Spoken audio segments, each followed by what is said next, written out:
Merci à toutes et à tous de participer à ce webinaire Block in Block. Block in Block, solution de réalité augmentée au service du BIM. Je m'appelle Eric Pellerme, je suis responsable du développement de la société et je suis accompagné d'Adrien. Bonjour à tous, donc Adrien Scholastic, je suis Product Manager et responsable donc, de la stratégie produit et du développement de la plateforme web et l'application mobile. Nous sommes ensemble pour 1 heure. Le webinaire va se dérouler de la manière suivante. Nous allons tout d'abord vous expliquer de manière exhaustive le workflow de la solution Block in Block. Nous ferons un point ensuite sur les connecteurs disponibles qui vous permettent d'améliorer et d'avoir des liens directs avec notre solution de mobilité. Nous passerons en revue 3 cas d'usage clients réels avec des chiffres qui sont issus du terrain, mais qui ont été cas d'usage qui ont été anonymisés. Et enfin, une partie questions-réponses à partir de laquelle on pourra répondre à toutes vos interrogations. Pour précision, sur cette partie-là, je vous propose on vous laisse bien sûr la possibilité de poser toutes les questions qui vous semblent nécessaires tout au long de ce webinaire. Les questions seront ensuite traitées lors de cette 4e partie par Adrien et moi à l'oral. Si le temps venait à nous manquer pour pouvoir répondre à toutes vos questions, nous reviendrons vers vous, évidemment, par mail, par téléphone ou par visio pour pouvoir éclairer les points qui semblent nécessaires.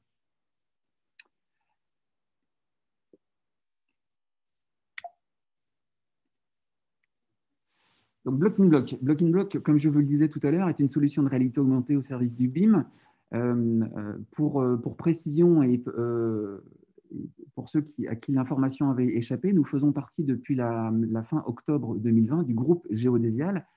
Géodésial, éditeur de solutions logicielles métiers, qui historiquement porte les solutions Géomédia basées à Brest, donc Géomédia qui édite les solutions Covadis, Autopiste, Autorail, et Mensura avec son logiciel Mensura Genius. Et donc, depuis le 20 octobre dernier, Géodésial comporte une 3e entité qui est Block in Block. Block in Block est une solution SaaS Cloud, c'est-à-dire qu'une partie de nos services sont réalisés et disponibles dans le nuage. Et nous sommes une solution de mobilité. Nous vous permettons et permettons à vos collaborateurs d'amener la maquette numérique sur site. Un point de définition et de sémantique avant de rentrer dans le vif du sujet. Donc, la réalité augmentée, c'est la superposition de la réalité et d'éléments qui peuvent être des sons, des images 2D, de la 3D, de la vidéo, calculés en temps réel par un système informatique. Alors, en ce qui nous concerne, nous, et autrement dit, la réalité augmentée, c'est la capacité qu'on va avoir à superposer la maquette numérique, la maquette BIM, sur une réalité construite ou à construire. À la différence de la réalité virtuelle qui vous permet, de manière hors sol, si je puis dire, de visiter un projet. Si vous êtes à Nantes, vous pouvez voir un projet qui se passe à Bordeaux, Paris ou Abu Dhabi. Eh bien, la réalité augmentée nécessite d'être à l'endroit où vous souhaitez construire ou à l'endroit où la réalisation est en train d'être effectuée. Nous rentrons pleinement dans les schémas d'interopérabilité et des standards d'échange OpenBIM. Je vais y revenir tout de suite après. Et précision importante, puisque c'est un vrai sujet de souveraineté de l'information, le stockage et le traitement de vos données qui sont réalisés par nos services sont effectués en France par un acteur français. Le workflow Block in Block, quel est-il et quels sont les fichiers que nous acceptons? Donc, comme je vous le précisais tout à l'heure, nous rentrons pleinement dans le schéma OpenBIM et des standards d'échange. Nous acceptons donc les formats IFC 2x3, IFC 4. Pour les schémas d'IFC suivants, ils sont en 4.1, 4.2, 4.3, c'est en cours d'implémentation. Nous participons également avec les autres membres du groupe Géodésial activement au groupe de travail porté par Mediaconstruct auquel nous adhérons. Sur la partie collaborative, le Block in Block génère des notes, des annotations sous format BCF 2.1. Et enfin, pour pouvoir mettre en mobilité également des éléments 2D, nous acceptons le format PDF.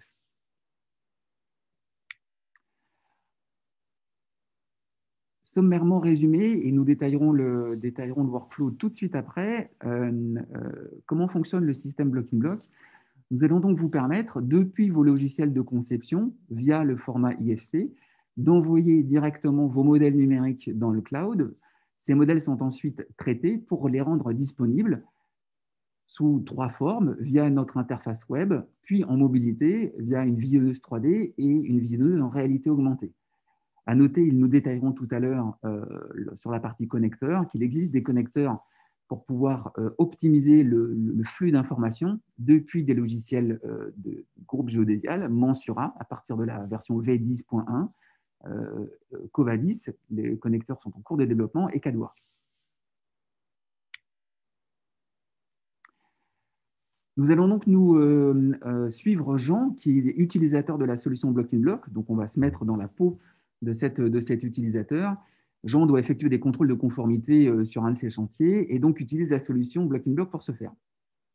Nous prendrons comme exemple 2 types de chantiers, des chantiers de bâtiments et des chantiers d'infra, puisque je sais que l'auditoire est composé de ces deux types d'utilisateurs et d'environnement. Donc, tout d'abord, Jean va se connecter à notre plateforme web via l'adresse mail qui apparaît en haut de votre écran. Il va se loguer via ses identifiants email et mot de passe. Une fois qu'il est dans son espace entreprise, Jean a accès à l'intégralité de ses projets. Il va donc en créer un nouveau par le bouton qui se situe en haut à droite de son écran. Et lorsque Jean va se créer son projet, il va donc le nommer, bien évidemment, indiquer si ce projet et si la maquette numérique est géoréférencée ou non. Nous verrons tout à l'heure avec Adrien quel impact et quelle importance ça revêt lors de la mise en station en réalité augmentée. Il va ensuite pouvoir déposer une image pour marquer et apposer une identité visuelle sur son projet. On verra tout à l'heure en mobilité que ça va permettre à Jean d'avoir un accès simplifié et plus rapide à ses projets. Une fois que Jean a créé son projet, donc en ce qui nous concerne le webinaire de ce jour, il va pouvoir importer des fichiers. Donc je rappelle des fichiers IFC 2x3, IFC 4, mais également des PDF, via un système assez classique de drag and drop, alors en bon français glisser-déposer, où il va pouvoir sélectionner les fichiers qu'il souhaite mettre à disposition dans son projet. Il va donc y avoir ensuite un temps de téléchargement qui est tributaire de la qualité de votre connexion. Et une fois que le téléchargement est effectué, les fichiers sont stockés sur nos serveurs. Une fois que les fichiers sont sur nos serveurs, plusieurs statuts de fichiers sont disponibles. Un statut en attente de conversion, c'est-à-dire que le fichier est dans la queue d'attente, dans la file d'attente, et donc va être très prochainement traité. Un statut en cours de traitement, c'est-à-dire qu'il est pris en charge par nos serveurs et le calcul est en cours. Un statut d'erreur et un statut, je dirais, d'alerte. Dans les 2 cas, lorsque Jean va cliquer sur l'icône, il va avoir l'indication d'erreur ou l'indication d'alerte. Un exemple, par exemple, pour l'alerte, si Jean a déposé un IFC 4.1, nous prenons en charge le format 4.1, mais l'intégralité des données ne seront pas traitées.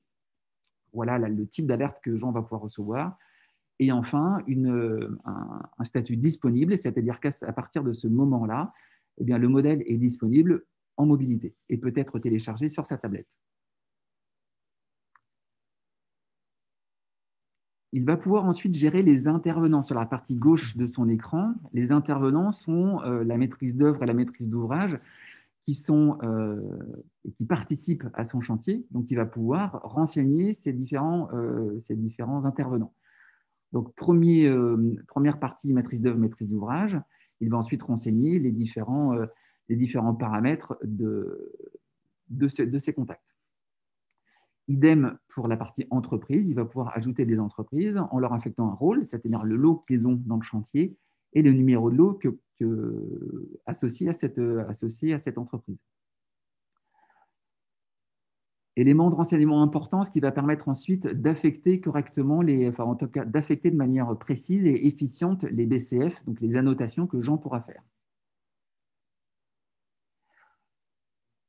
En haut à droite de son écran, en cliquant sur son avatar, Jean va avoir accès à son interface d'administration. Donc, cette interface d'administration va lui permettre de paramétrer les éléments de son organisation, nom, adresse, ainsi que des paramètres d'interface de personnalisation, et gérer ses utilisateurs. Donc, ces utilisateurs, ça va être les personnes qui vont avoir un rôle et une typologie d'accès dans son organisation.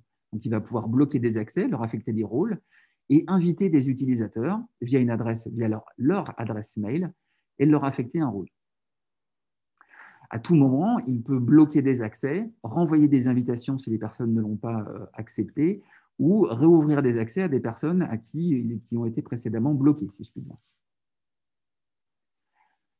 Jean a donc, à partir de ce moment-là, je dirais, paramétré l'ensemble de son projet. Il va pouvoir partir en visite sur chantier.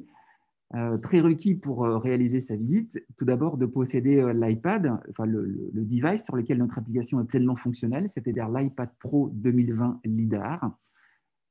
Télécharger l'application Block in Block sur l'App Store.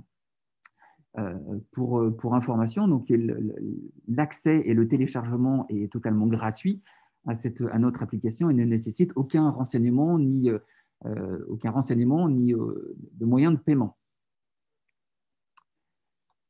Jean a donc téléchargé sur son iPad Pro 2020 LiDAR l'application Block in Block. Il va donc se loguer à son compte via les mêmes identifiants mail et mot de passe que ceux qu'il a utilisés pour se connecter via son interface web au bureau.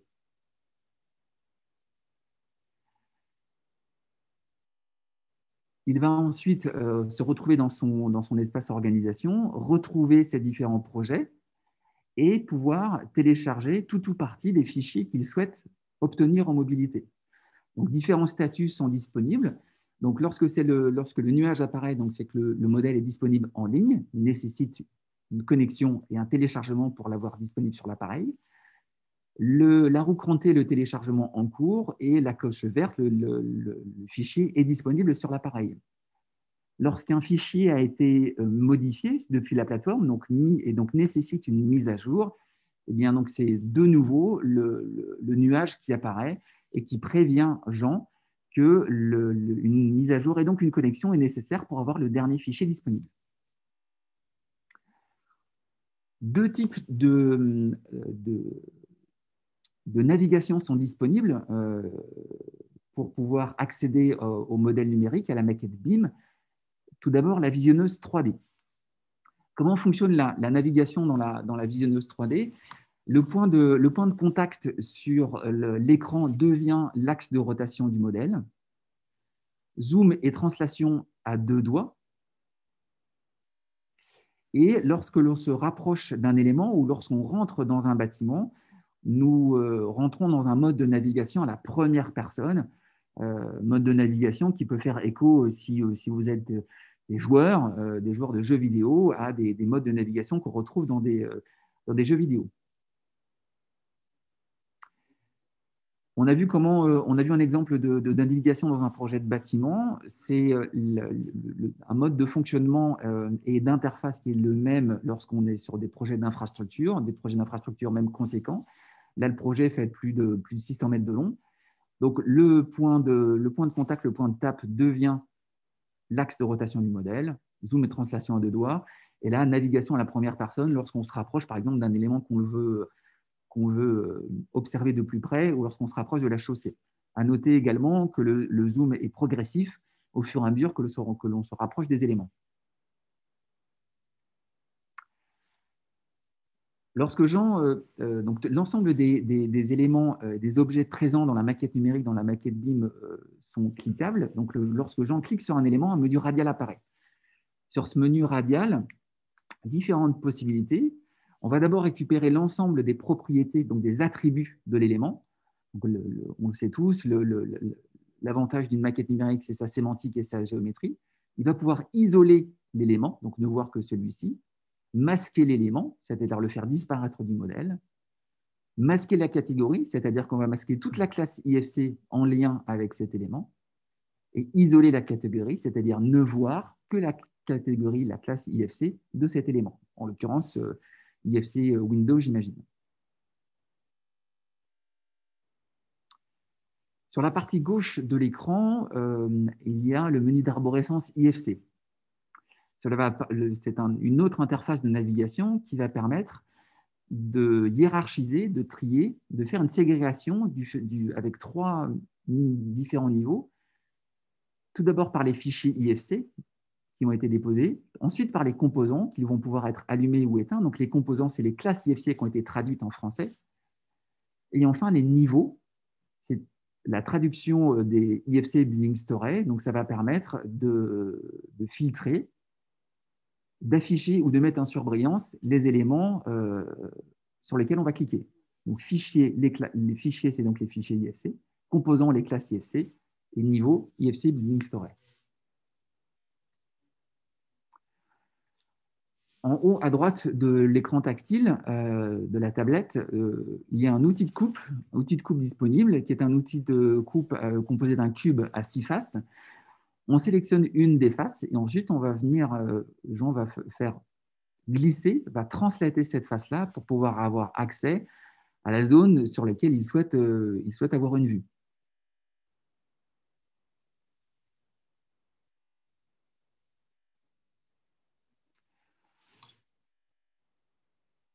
Voilà pour la navigation 3D. La partie collaborative, comme je vous l'ai expliqué tout à l'heure, est gérée par les notes, par les annotations, donc les annotations BCF 2.1.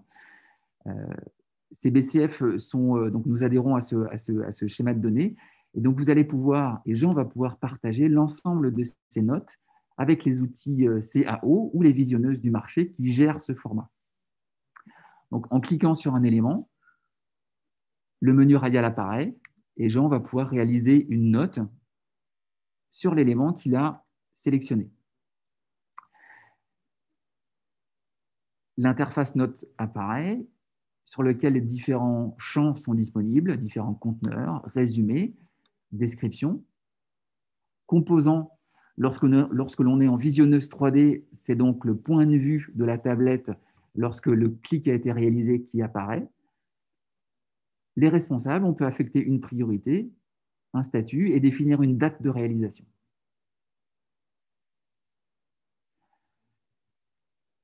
Voilà pour la partie navigation via la visionneuse 3D. Du coup, dans l'application mobile, Jean va pouvoir poursuivre sa visite sur site avec un module de réalité augmentée directement disponible dans l'application. Donc, pour activer son mode de réalité augmentée, Jean a à disposition dans l'interface au coin inférieur droit de l'appareil un bouton AR qui permet d'activer ce module. Donc, à partir de là, apparaît un écran de sélection de différents modes de positionnement. Il en existe 3 aujourd'hui avec l'application Block-in-Block. Donc, le positionnement à partir d'un angle, le positionnement manuel et le positionnement depuis un regard.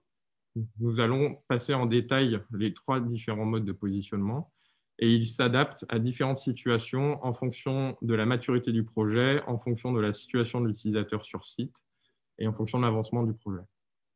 Une notice d'information est également disponible pour rappeler les mesures de sécurité quant à l'usage de la réalité augmentée sur site.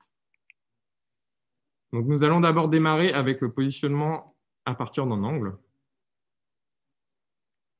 Donc, celui-ci est adapté pour le bâtiment.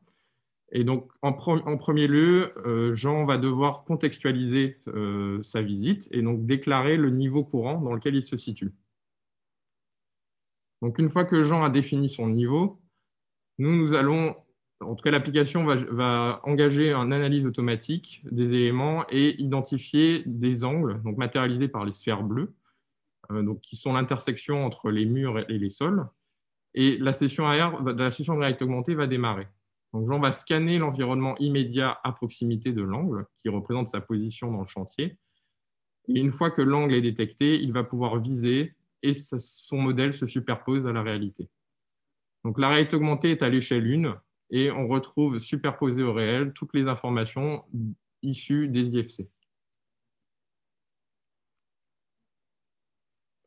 Évidemment, à ce moment-là, les informations de filtre présentes dans la visionneuse 3D sont également disponibles durant la session de réalité augmentée. Il est possible d'interagir, d'afficher ou masquer les fichiers. Donc, je veux masquer certaines réservations ou le MEP pour ne conserver que le gros œuvre. J'en ai la possibilité et je peux aller plus loin avec les composants où je peux masquer directement certaines classes IFC comme les portes, les murs, etc. Deuxième mode de positionnement possible, donc le positionnement manuel. C'est un mode de sélection libre au sein de la maquette numérique qui, peu importe la maturité du projet et si certains éléments ne sont pas présents dans le modèle, on a la possibilité de venir définir une position libre et ensuite engager sa session de réalité augmentée.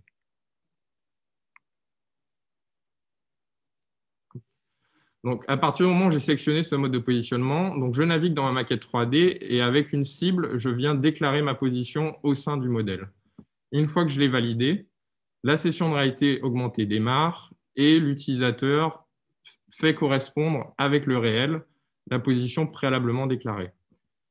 Une fois que le modèle apparaît, avant que le modèle apparaisse, donc une étape de contrôle a lieu avec les services de localisation de l'appareil. Donc, si la maquette est géoréférencée, comme abordé au préalable, les services de localisation de l'appareil vont s'activer et orienter le modèle par rapport aux normes géographiques. Si la maquette n'est pas géoréférencée, à ce moment-là, ce sont les informations liées à l'orientation de la caméra dans la visionneuse qui sont utilisées. L'application Block-in-Block, aujourd'hui, n'intègre pas encore les derniers développements, en tout cas sur la géolocalisation, et se base exclusivement sur le nord géographique pour l'orientation du modèle. Une fois que le modèle est orienté, la navigation reste la même que précédemment, c'est-à-dire que je peux interagir avec mon modèle, je peux filtrer mes fichiers, mes composants et accéder aux propriétés des objets. Dernier point à préciser, si jamais on constate quelques écarts par rapport à l'orientation ou en cours de navigation, il est possible d'étalonner la position du modèle avec le joystick de déplacement du modèle, d'ajuster l'orientation à 0, on va dire au dixième de degré près, et l'élévation du modèle centimètre par centimètre. Dernier mode de positionnement disponible, donc le positionnement depuis un regard. Donc, dans certaines situations, des émergents et des points de référence sont disponibles au sein du modèle et sont représentés par certaines classes IFC. Donc, Block-in-Block est en capacité d'analyser la maquette et identifier ces émergents, donc tous les tampons, les plaques télécom, les regards, et offre la possibilité de se positionner par rapport à ces différents points disponibles dans les maquettes, principalement d'infrastructure. Donc, une fois que ce mode est sélectionné, donc on présente les résultats du traitement aux utilisateurs. Ils sélectionnent sa station. La session de réalité augmentée démarre et Jean vise le centre de l'élément pour ensuite positionner la maquette. Il a toujours la possibilité d'étalonner et d'ajuster au dixième de degré près ou au centimètre près en élévation son modèle pour ensuite pouvoir travailler, naviguer au sein de son modèle et procéder à son contrôle.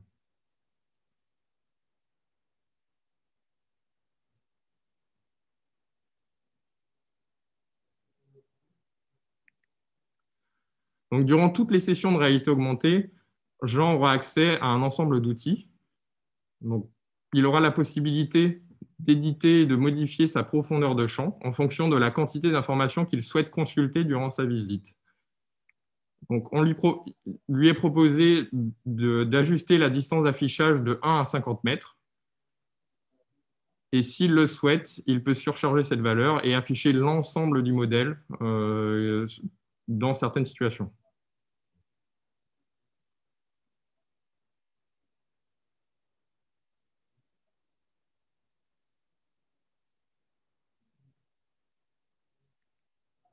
Il a également la possibilité de gérer la transparence de la maquette, donc disponible avec les boutons présents dans l'interface en haut à droite.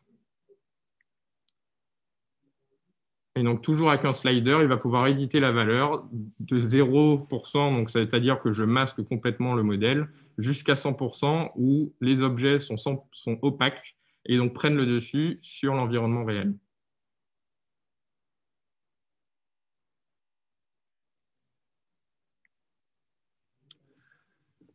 Donc, durant l'utilisation de la réalité augmentée et pendant sa visite sur chantier, Jean sera amené à réaliser des annotations, à pouvoir signaler certains points, donc des clashs, des déplacements, enfin des éléments mal placés ou des incohérences entre le réel et le virtuel. Et donc, il va pouvoir utiliser le module d'annotation, donc qui s'active via le bouton représentant le logo BCF au coin supérieur droit de l'interface. Et donc, à partir de là, toute interaction avec la maquette déclenchera en fait la création d'une note dans laquelle il pourra renseigner ces informations. Donc, Jean a utilisé le mode de positionnement présenté précédemment. Il navigue dans son modèle et procède à son contrôle. Donc, il peut s'assurer visuellement de la cohérence entre la maquette numérique et l'environnement réel.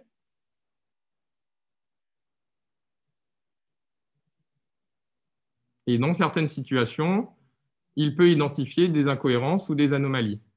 Donc à ce moment-là, il va pouvoir interagir avec la maquette et signaler au travers d'une note l'incohérence et ensuite, via le format d'échange BCF, pouvoir le remonter à qui de droit pour pouvoir mettre à jour l'information. Donc il va saisir un résumé, une description, soit via le clavier ou via la dictée vocale, qui est également disponible. Il déclarait, en tout cas une personne assignée, un statut et définir une date d'échéance. Et une fois qu'il a terminé, la note est automatiquement enregistrée et Jean peut poursuivre sa visite et le contrôle de son projet. Également disponible, donc, dans la session de réalité augmentée, l'interaction directe avec les objets. Donc, le menu radial disponible dans la Visualize 3D est également disponible en réalité augmentée. Et du coup, le point d'entrée de déclaration de notes est possible donc directement depuis le menu radial.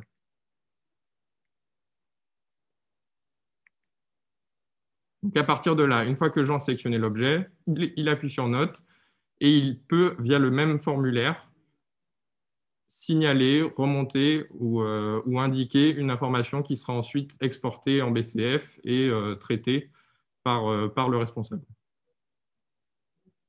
Donc une fois que sa note est enregistrée, Jean peut poursuivre sa visite et naviguer dans son projet.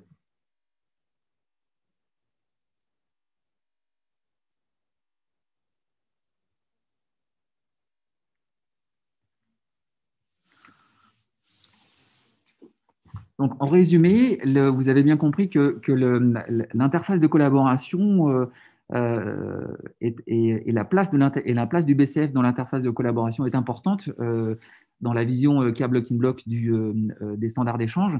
Donc, les notes BCF peuvent être créées et éditées. Donc, comme décrit tout à l'heure, donc différents champs sont disponibles. Je n'y reviens pas. Résumé, description, priorité, statut, date et commentaires. Et ces commentaires vont pouvoir permettre un échange et une incrémentation. C'est-à-dire que les personnes à qui la note a été assignée vont pouvoir ensuite, via ce champ, répondre aux différents éléments. Il est à préciser que les BCF peuvent être réalisés sur des maquettes numériques, des IFC, de X3, IFC4, mais également sur des PDF. Et Jean va avoir la possibilité, sur son annotation, sur sa note, de rajouter des pièces jointes par l'intermédiaire du trombone qui se situe en haut à droite de sa note BCF. Une fois rentré au bureau, Jean va pouvoir récupérer ses BCF. Donc, la synchronisation des notes est effectuée dès que la tablette est de nouveau connectée à Internet. Je vous précise, chose que j'aurais dû faire en tout début de webinaire, qu'à tout moment, Jean va pouvoir interagir et communiquer avec le support Block-in-Block via le chat qui se situe en bas à droite de son écran et pouvoir être accompagné, guidé dans ces différentes opérations si il juge que c'est nécessaire. Une fois que les notes sont disponibles sur l'interface web, il va donc pouvoir les trier par statut, par priorité, par intervenant à qui il l'a assigné, donc soit par intervenant type maîtrise d'œuvre, maîtrise d'ouvrage ou intervenant type entreprise, comme c'est ici le cas, et également les trier à partir de champs date.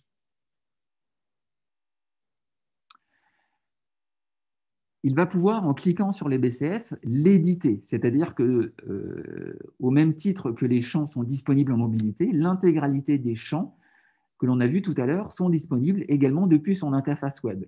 Il va pouvoir donc éditer, modifier ces BCF avant de les envoyer, rajouter des pièces jointes s'il juge que c'est nécessaire,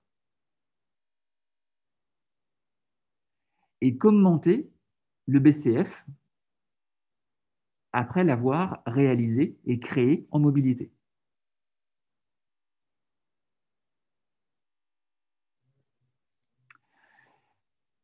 Une fois que Jean juge que ces BCF sont exportables et peuvent être donc partagés à des fins de collaboration, il va pouvoir choisir tout ou partie des BCF qu'il souhaite exporter et les envoyer ou les partager de deux manières différentes. Soit grâce au format BCF 2.1, qui vont être ensuite format de fichier qui est directement intégrable dans les logiciels ou les visionneuses qui adhèrent à ce à ce schéma de données, ou alors via un rapport PDF. La mécanique est semblable, c'est-à-dire que Jean vient sélectionner tout ou partie des notes qu'il souhaite exporter et il va générer un rapport qu'il va pouvoir nommer, type rapport de chantier, définir une prochaine date de réalisation et l'exporter. Ça va permettre à Jean de collaborer et de partager l'information avec l'ensemble des intervenants du chantier. La maturité, comme le disait tout à l'heure Adrien, la maturité BIM des intervenants du chantier peut parfois être hétérogène. Eh bien, ça va permettre d'amener tout le monde et de partager l'ensemble de la donnée avec tous les collaborateurs ou toutes les entreprises qui sont partie prenante du chantier. Sur la partie droite de l'écran, vous voyez un exemple de l'export PDF que l'on réalise, la page de garde, et ensuite les pages suivantes sont les notes BCF qui ont été réalisées et où on retrouve la numérotation, le statut, la priorité, en tout cas l'ensemble des champs et des pièces jointes qui ont été réalisées. Voilà pour la partie workflow de la solution Blocking Block. Des connecteurs, comme je vous le disais tout à l'heure, sont disponibles. Tout d'abord, le connecteur Mensura présent dans Mensura Genus à partir de la version V10.1. Donc, ce connecteur va permettre, comme on le voit sur la partie droite de votre écran, de réaliser l'ensemble des tâches que Jean a fait sur la partie web. Cette fois-ci, il va pouvoir la faire dans son espace de travail Mensura. Donc, il va retrouver l'ensemble de ses projets, la liste des modèles, donc des maquettes numériques qui sont disponibles dans le projet sélectionné. Il va pouvoir gérer les collaborateurs de ce projet, en inviter d'autres, gérer la date de création, et il a également l'information du statut disponible et du statut du modèle. Il va pouvoir également récupérer depuis son interface Mensura les notes, les BCF qui ont été réalisées en mobilité. Ça va permettre à Jean, grâce à ce connecteur, de rester dans son environnement de travail, de fluidifier son flux d'informations et d'avoir une collaboration plus facile grâce à cet espace intégré. Sur les outils GeoMedia, aujourd'hui, le connecteur est en cours de développement, mais dès à présent, les utilisateurs des solutions Covadis, Autopiste, GeoRail et les autres solutions de GeoMedia permettent de récupérer directement les fichiers BCF réalisés par Jean en mobilité et les intégrer directement dans le logiciel de conception. Voilà pour les logiciels du groupe Géodésial. Il est à noter également que nous avons des partenariats en cours, notamment un avec CADWork. CADWork, pour mémoire, est donc le logiciel de conception et de design leader sur son marché, qui est la construction bois. Donc, ça va permettre à Jean, qui a décidément beaucoup de casquettes, de réaliser via BIM Connector des exports directement d'IFC depuis son interface de travail vers la solution Blocking Block, également de réimporter les annotations qu'il a pu réaliser en mobilité.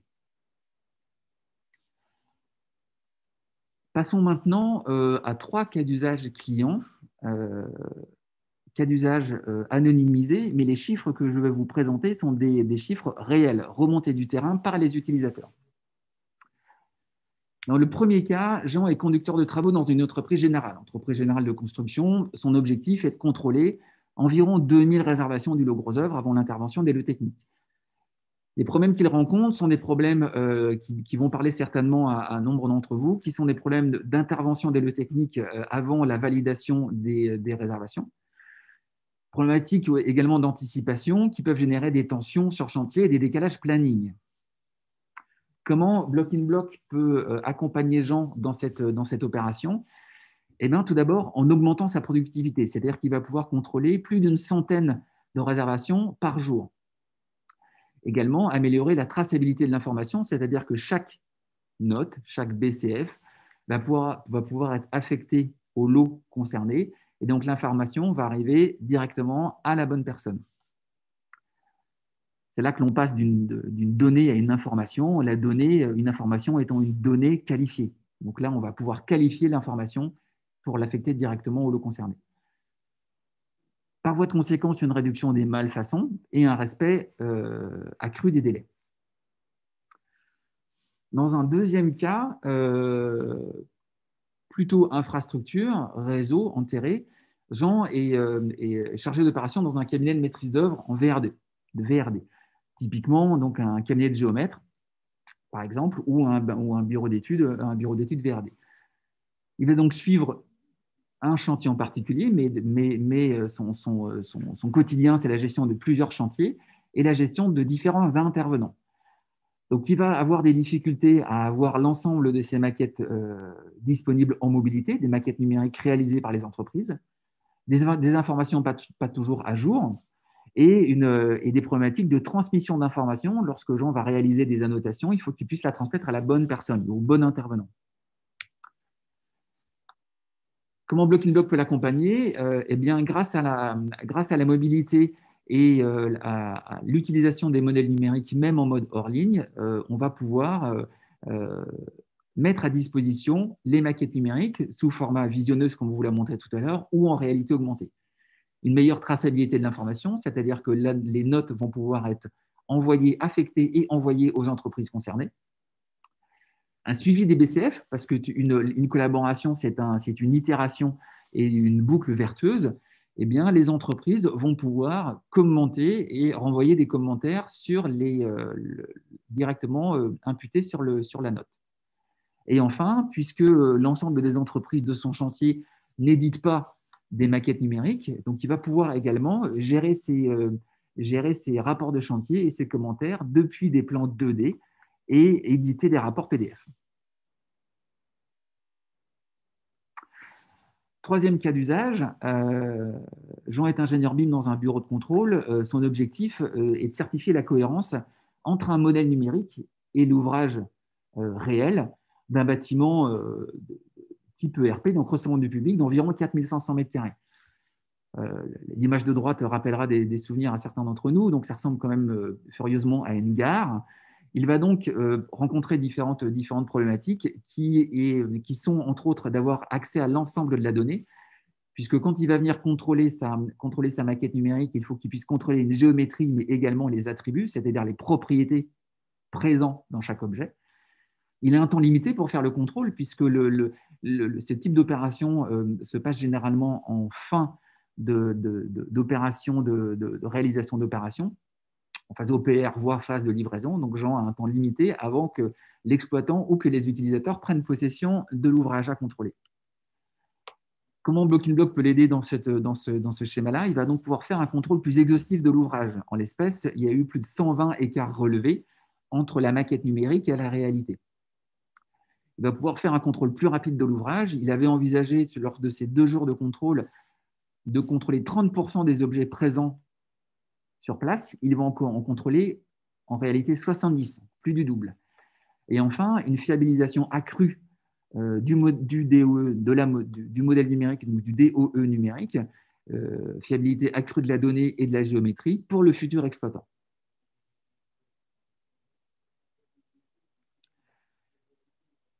Il est 10h43, on va pouvoir passer aux différentes questions-réponses.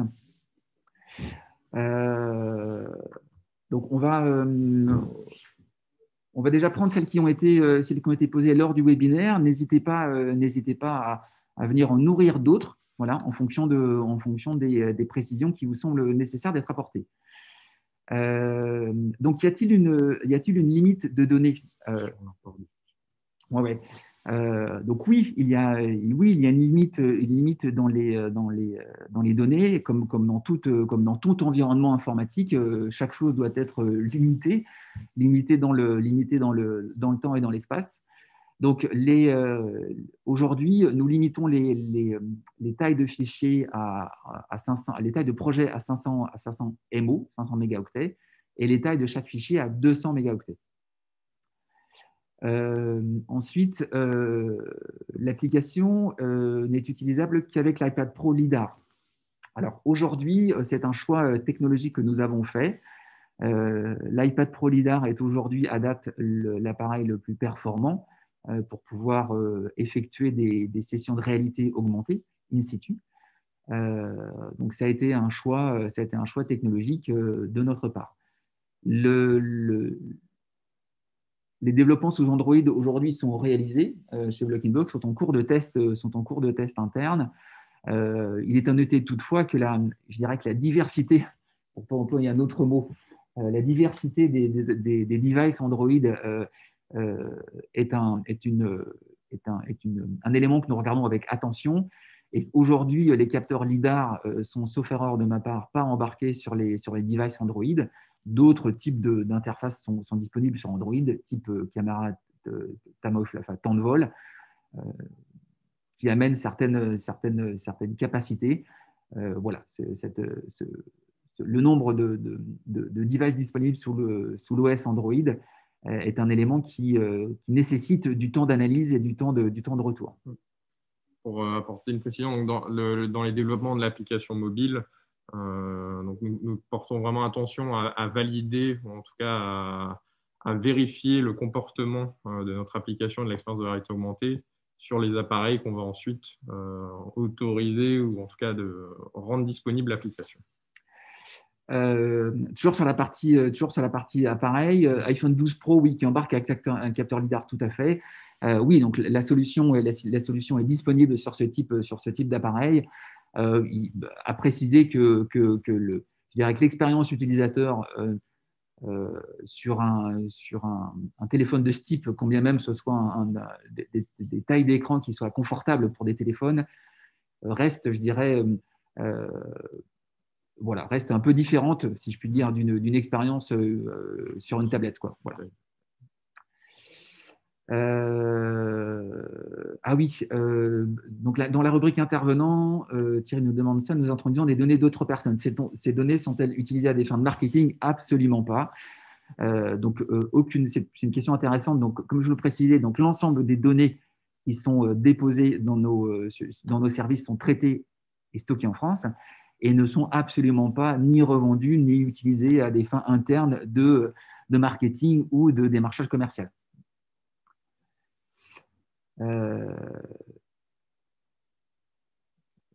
iPad sans LiDAR, peut-il voir la maquette normalement? Aujourd'hui, on a fait ce choix de l'iPad LiDAR pour pouvoir offrir une expérience optimale. Ce choix-là pourra être amené à évoluer, voilà, en fonction de l'évolution de la solution. Aujourd'hui à date, c'est ce choix qui est fait.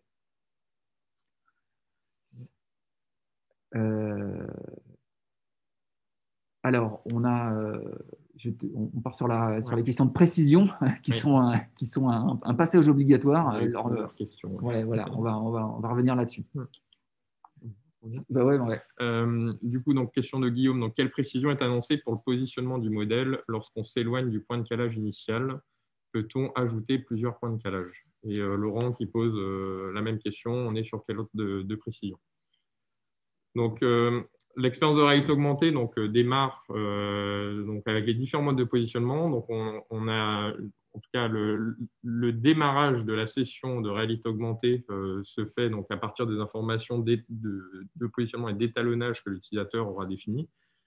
Une fois qu'il a validé visuellement la cohérence, en tout cas du positionnement, il va pouvoir naviguer dans son modèle.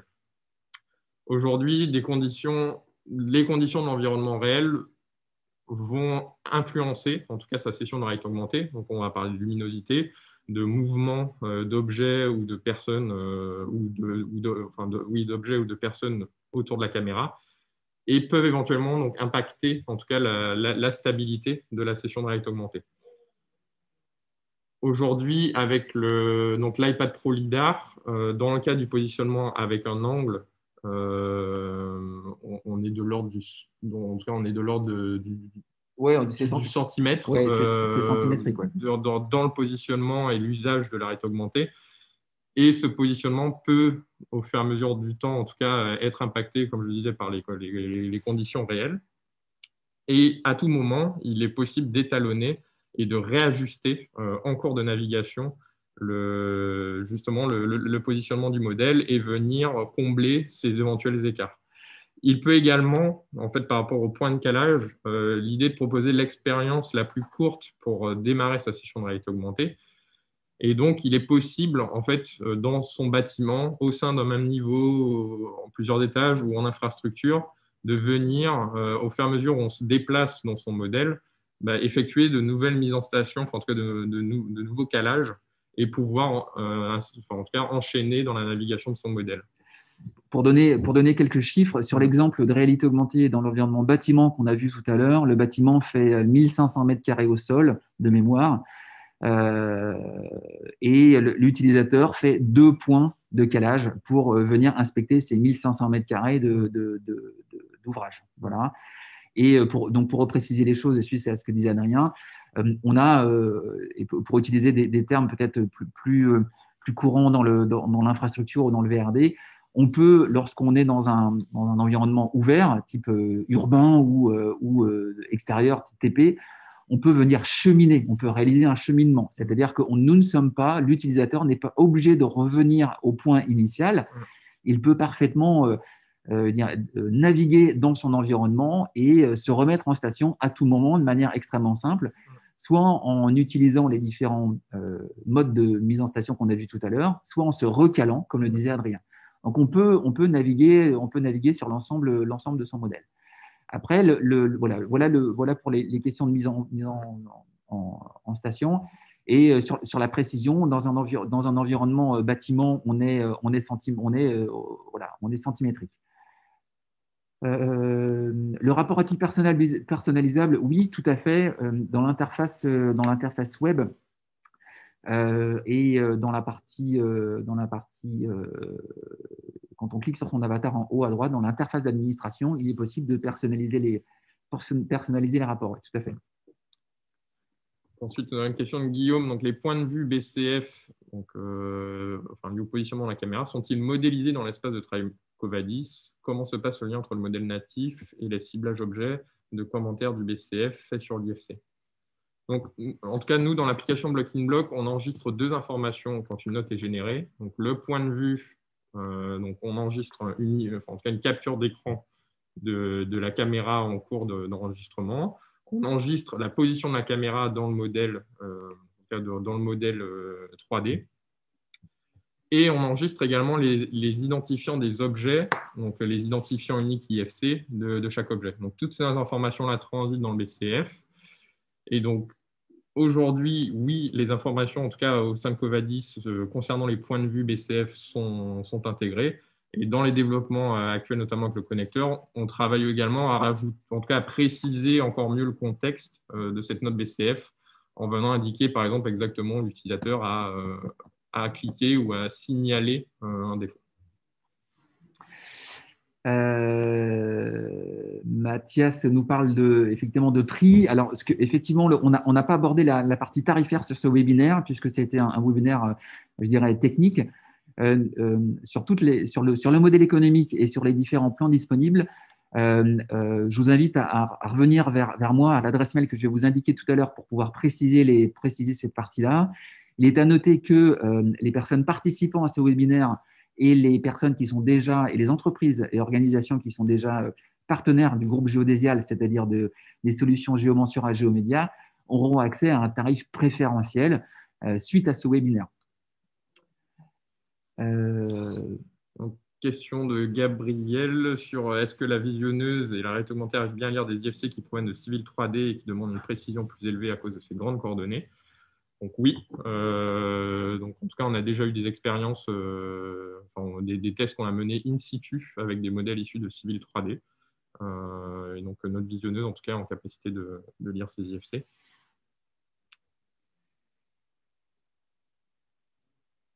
Alors, disponibilité des solutions, de la solution Socovadis, voilà, bah, les développements sont en cours. Les équipes commerciales de Géomédia reviendront vers vous dès que ce sera disponible. On a en cible la fin du deuxième trimestre pour pouvoir accéder à ces développements. Donc, question de Julien, au même titre que les bâtiments, est-ce que cela fonctionne aussi pour les ouvrages d'art, ponts et viaducs? Tout à fait. En tout cas, au sein d'un projet d'infrastructure, peuvent en tout cas être modélisés et intégrer des ouvrages d'art. Et donc, il est possible en tout cas de travailler avec la visionneuse 3D, les annotations, la réalité augmentée, également avec ces ouvrages d'art. Comment les PDF sont chargés sur la plateforme web? Alors, au même titre que les IFC lorsqu'on crée son projet, on vient déposer ces IFC à l'intérieur de son projet. C'est exactement le même fonctionnement pour la partie PDF. Donc une question de Julien sur la mise en station, donc possibilité de positionnement manuel par 2 points éloignés plutôt que de régler manuellement la rotation. Non, aujourd'hui, l'application block-in-block réalise un positionnement à partir d'une position et la rotation du modèle vers le nord géographique. Donc les interfaces plugin ou add-on disponibles, c'est une question de Thomas vers les solutions soft existantes. Donc c'est à date celles qui sont disponibles, c'est celles qui vous ont été présentées. D'autres sont en cours de réflexion. Voilà, on reviendra vers vous le moment venu sur les autres solutions, les autres plugins disponibles. Donc pour resituer, Mensura V10.1, Covadis en cours de développement et CADWork.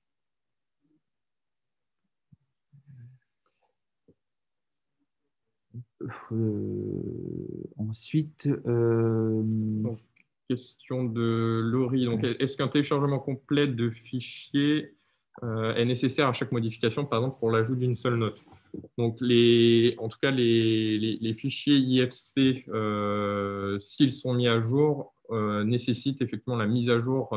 Donc, c'est du annuler-remplace, donc le retéléchargement complet du fichier. Par contre, les notes BCF étant un flux d'échange, en tout cas découplé de la révision des fichiers, dans ce cas spécifique, en tout cas de l'ajout d'une note, il n'est pas nécessaire de mettre à jour les fichiers.